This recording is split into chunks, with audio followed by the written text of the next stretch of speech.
Assalamualaikum warahmatullahi wabarakatuh. Perkenalkan, nama saya Didi Firdika Andin. Saya berasal dari Prodi Pengembangan Masyarakat Islam Unit B. Jadi pada kesempatan kali ini saya akan menjelaskan tentang sejarah Kerajaan Al-Maghribi. Jadi apa itu Kerajaan Al-Maghribi dan di mana letaknya? Ingin tahu lebih lanjut? Cek video selanjutnya. Let's go.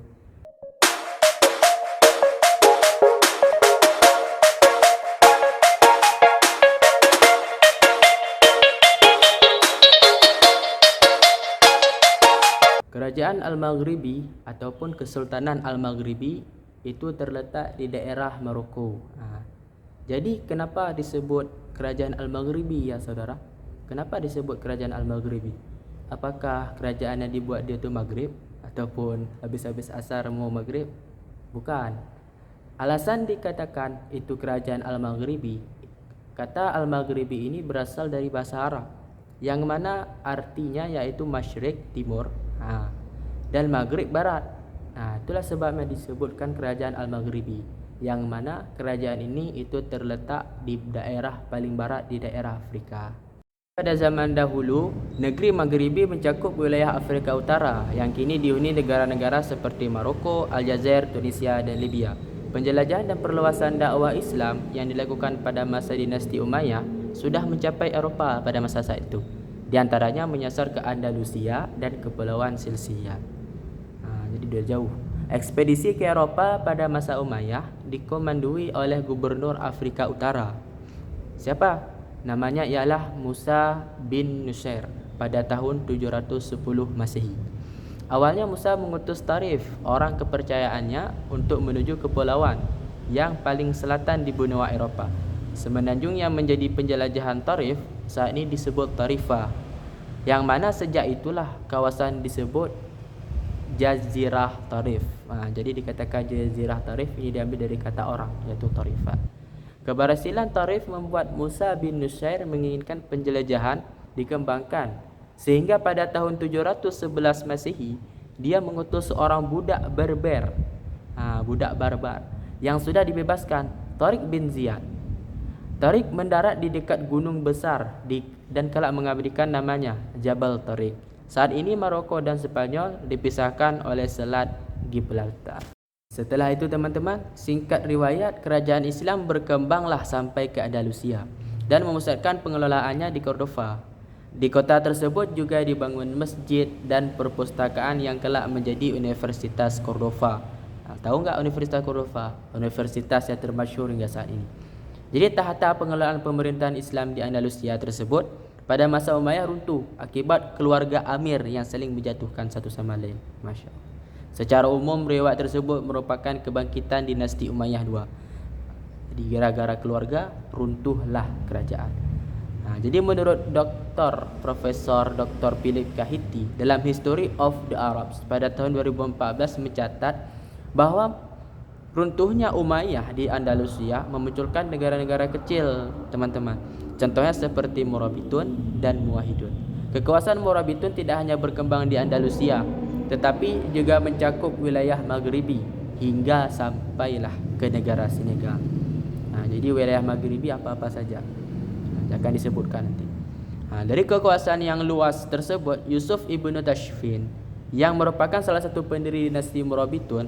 Jadi pendiri dinasti Morabitun itu Yusuf bin Tashfin. Jadi penguasa atau raja Maghribi yang termasuk daripada Maghribi ini itu Maroko, Aljazair dan Spanyol. Jadi beliau memerintah pada tahun 1061 sampai dengan 1106. Muwahhidun mengembangkan pusat-pusat kemajuan negara di beberapa kota seperti Granada, Sevilla, Murcia. Selain Cordova pada masa Umayyah. Jadi pada masa tersebut Morabitun dan Muwahhidun sama-sama dipimpin oleh Musa ibn Tashfin tadi. Runtuhnya pemerintahan kaum muslimin di Andalusia diantaranya adanya perpecahan di antara Rusia tersebut. Meskipun dipimpin oleh para amir muslimin, konflik internal tidak bisa dielakkan. Walaupun kita sama muslim, tapi tetap juga terjadi konflik ya teman-teman. Salah satu perpecahan pemimpinan muslim tersebut di Andalusia ialah tidak adanya ideologi pemersatu bangsa. Tidak ada yang bisa memersatukan bangsa. hingga terpecah belahlah menjadi 33 bangsa kecil. Yang mana bangsa itu membuat Eropah lebih mudah menguasai di kawasan Andalusia. Jadi dijajahlah oleh para Eropah, misalnya Inggris, Perancis dan kerajaan yang lain. Bahkan beberapa kawasan di Maroko seperti Semenanjung Ceuta dan Melilla saat ini dikuasai oleh kerajaan Spanyol. Padahal pada zaman dahulu Tariq bin Ziyad mengarahkan sekitar 7.000 pasukan, teman-teman, yang berasal dari suku Barbar untuk mengeksekusi Spanyol, untuk melawan Spanyol, mengambil alih lagi kerajaan tersebut. Kapal-kapal Tariq dan pasukannya menurut beberapa riwayat disediakan oleh Julian, pangeran.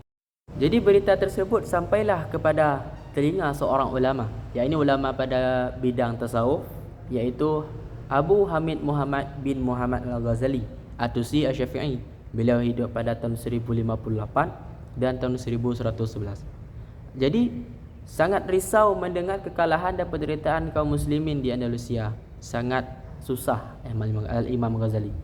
Jadi seorang filsuf yang dikenal Imam Al-Ghazali tersebut menulis surat kepada sang raja, teman-teman, yaitu Yusuf Ibnu Tashfin, yang mana isi surat ini sangat menggemparkan ataupun sangat tegas kepada seorang raja. Jadi isinya ialah yang beliau katakan, "Wahai raja, pilihlah salah satu di antara dua," kata beliau, "membanggul senjata untuk menyelamatkan saudara-saudaramu, atau engkau turun tahta raja, atau engkau turun tahta diserahkan kepada orang yang sanggup memenuhi," kata beliau.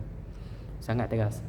Beliau dikenal sebagai orang yang jujur, sebagai orang-orang yang tegas. Jadi beliau tidak ragu untuk mengatakan kepada seorang raja, "Wahai raja, jika engkau sanggup untuk membela kaum muslimin, maka angkatlah senjata. Jikalau tidak, maka gantikanlah jabatanmu itu kepada orang yang lebih mampu."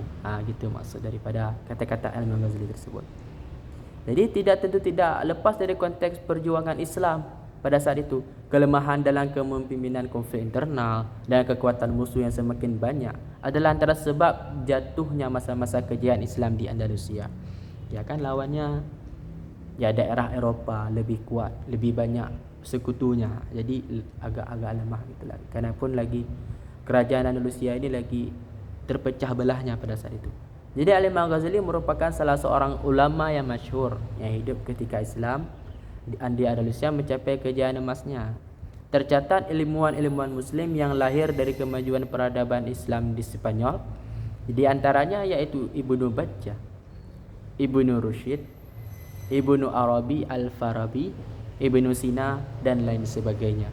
Kejayaan Islam di Andalusia tidak lepas dari perkembangan peradaban ilmu pengetahuan. Jadi pada masa kejayaan Islam itu banyak sekali ilmu pengetahuan.